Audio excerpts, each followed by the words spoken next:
mungkin suamimu itu buta. Buta itu kalau berangkat tak gaglak limpahmu. Nah, itu kan buta tuh. Gane gaglak itu buta. Kasihan punya istri kok otaknya bosok. Panganan renak digaglak. Kok muni ya sudah ngomong apa wis. Assalamualaikum warahmatullahi wabarakatuh. Para pemirsa muslimin dan muslimat rahimakumullah.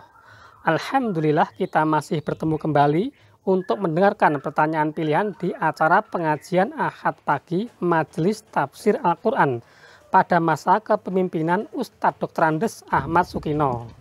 Walaupun rekaman ceramah tanya jawab ini sudah lama, namun tentunya masih sangat bermanfaat untuk kita dengarkan kembali karena sumbernya dari Al-Quran dan hadis yang sahih.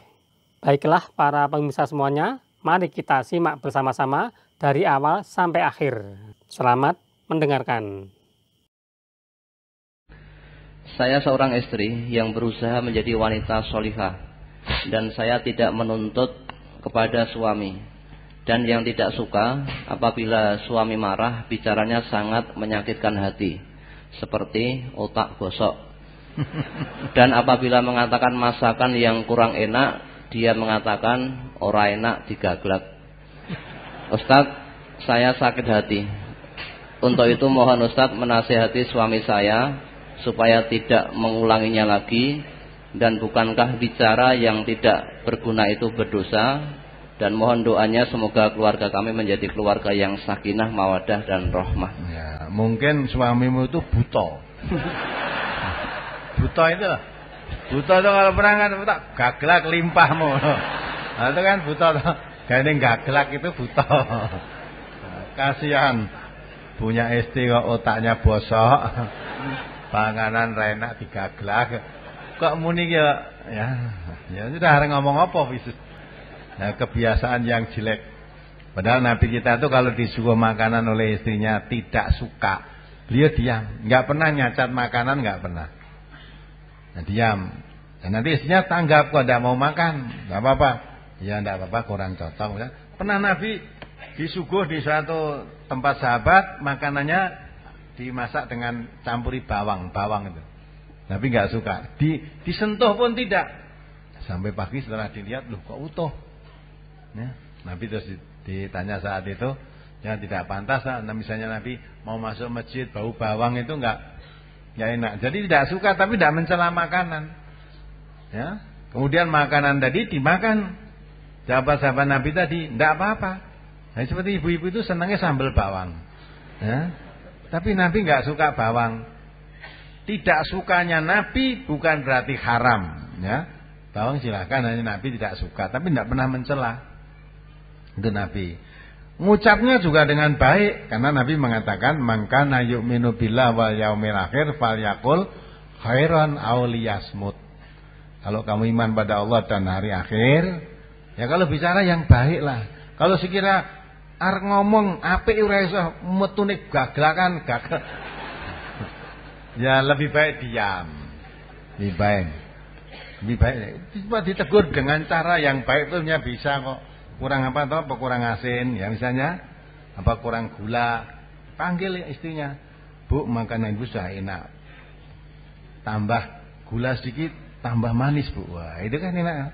Wah ini andai kata asinnya dikurangi sedikit, wah sudah lebih enak. Ini tapi sudah enak kok. Nah, kalau supaya lebih enak lagi, nah ya gampang, tambah air hangat disokai kono wis rampung. Ya. Akhirnya kan makanan enak gaglak, ora sida gaglak luwe akhirnya. Itu. Lah luwe. Nah, wong arep mangan kok ya nesu. Nah, itu perbuatan yang tidak baik. Nah, supaya baik bagaimana? Nah, suamimu diajak ngaji, biar ngerti.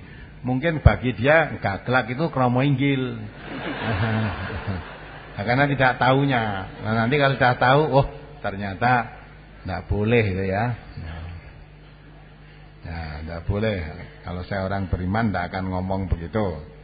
Nah, itulah insya Allah dengan ngaji, mengerti tuntunan yang benar, akhirnya mau mengucap hati-hati, apalagi pada istri.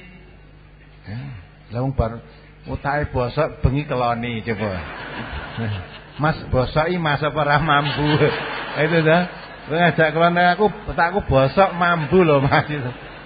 Nah bareng ngajak kelonan ora mambu jare.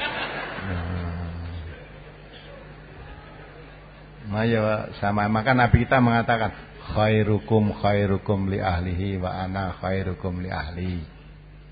Baik-baiklah kamu kepada istrimu, pada keluargamu. Saya Nabi itu orang yang paling baik kepada istri, kepada anak keluarga.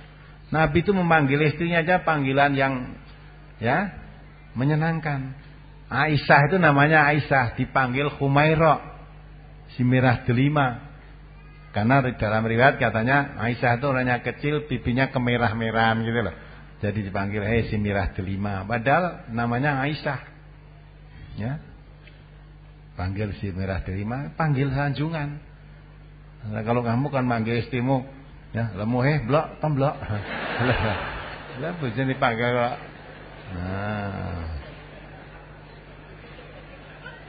Nah, itulah maka panggil itu yang baik, yang senang, panggilan yang menyenangkan pada istrinya. Apalagi? Mohon dijelaskan Quran surat Al-Kahfi ayat 100 dan 101. Apa yang dimaksud dengan ghitok pada ayat tersebut Ustaz? Coba dibaca. Wa 'aradna jahannama yawma idzil lil kafirina 'arda alladzina kanat a'yunuhum fi ghita'in 'an dzikri wa kanu la yastati'una sam'a. Dan kami nampakkan jahanam pada hari itu kepada orang-orang kafir dengan jelas, yaitu orang-orang yang matanya dalam keadaan tertutup dari memperhatikan tanda-tanda kebesaranku, dan adalah mereka tidak sanggup mendengar. Jadi itu di situ maksudnya sekalipun mereka itu bisa melihat, bisa mendengar, diterangkan ayatnya ya mendengar, melihat kenyataan apa yang dilihat itu juga bisa melihat dengan kenyataan yang ada. Misalnya Allah ciptakan tumbuh-tumbuhan, Allah ciptakan segala macam untuk manusia dengan musibah-musibah yang terjadi. Ini aja hujan batu di Merapi ya. Semuanya itu bisa dilihat dengan mata kepala sendiri, bisa mendengar, tapi dengan penglihatan dan pendengarannya itu tidak bisa menghantarkan dirinya untuk menjadi orang yang bertakwa, menjadi orang yang beriman. Maka orang yang semacam itu dengan matanya tidak bisa membawa dirinya ke iman pada Allah, dengan pendengarannya tidak menambah takwanya kepada Allah, dengan hatinya tidak memahami apa yang dibentangkan oleh Allah ayat-ayat ini, dikatakan oleh Allah ulaika kal an'am kalhum adall. Apalagi pertanyaan tentang hadis riwayat Bukhari, akan keluar suatu kaum pada akhir zaman.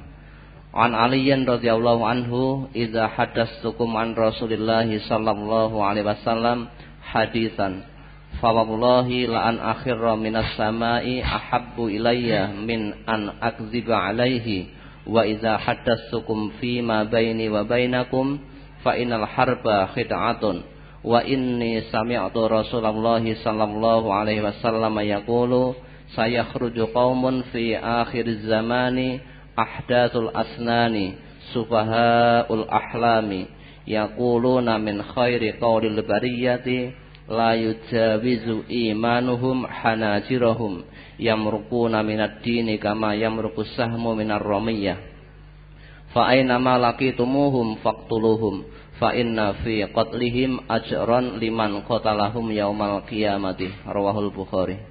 Mohon penjelasan tentang hadis ini Ustaz. Jadi Nabi menjelaskan nanti di akhir zaman itu akan muncul suatu kaum, umur mereka masih muda, ya, umurnya masih muda,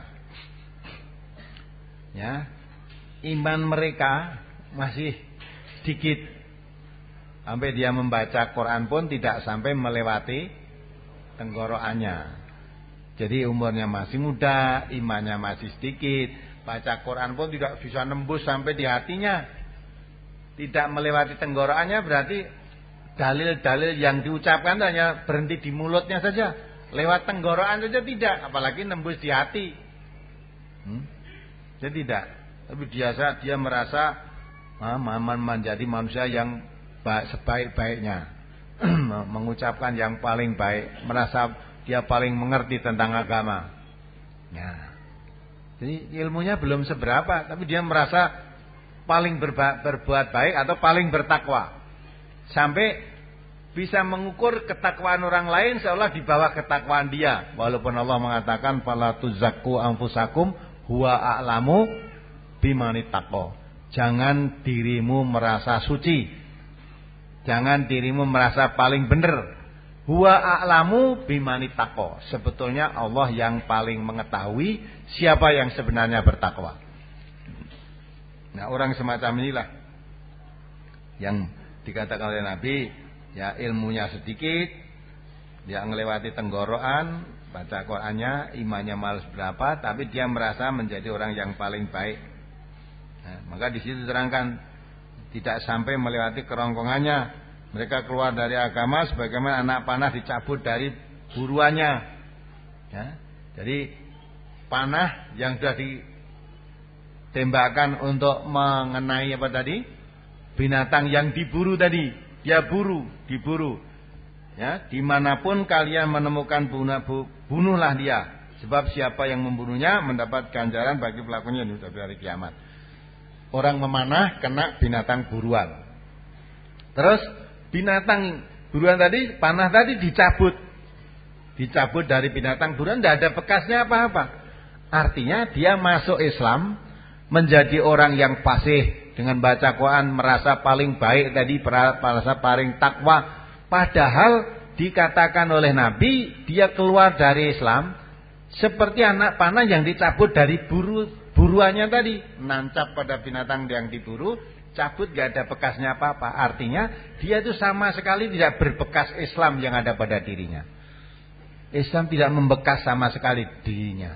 Padahal dia merasa paling mengerti tentang agama, paling baik, paling benar sendiri, yang lain-lain semua disalahkan. Awake dhewe sing paling benar, padahal dia itu sudah keluar dari Islam.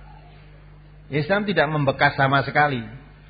Sampai dikatakan seperti anak panah dicabut dari buruannya, nggak ada bekasnya apa-apa. Nah, maka ketemu orang semacam, bunuhlah dia. Dia perusak. Orang semacam itu perusak. Semua disalahkan, semua dicela, yang benar dirinya sendiri. Nah, padahal dia sendiri sebetulnya jauh dari Islam. Pandai membaca Quran tapi nggak lewat tenggorokan, apalagi sampai menembus di hatinya. Tidak terwarnai oleh Islam. Nah, nanti akan datang di akhir zaman semacam itu. Maka jangan kita merasa kita paling pinter, dan kalau melihat orang-orang semacam itu dilihat sajalah. Ya, masa paling bener Pak, semua disalahkan, paling bertakwa ini salah, sing bener aku dewe. Nah, itu orang yang sombong, orang begitu itu. Yang paling mengetahui yang takwa itu hanya Allah, lainnya tidak bisa. Nabi pun tidak mengerti. Ya, Nabi mengatakan at-taqwa huna, takwa di dalam hati. Maksudnya takwa tidak bisa dilihat dengan mata kepala manusia mengukur, oh ini orang takwa, ini orang tidak bisa, di dalam hati. Maka tadi orang yang mati dalam 3 golongan mati masuk neraka, semua orang melihat ini orang takwa malah ahlul jannah.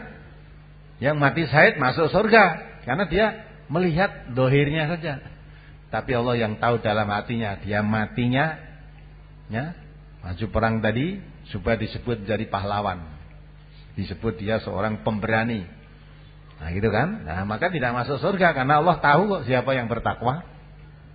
Ya maka itu dengan hadis inilah supaya kita lebih cermat.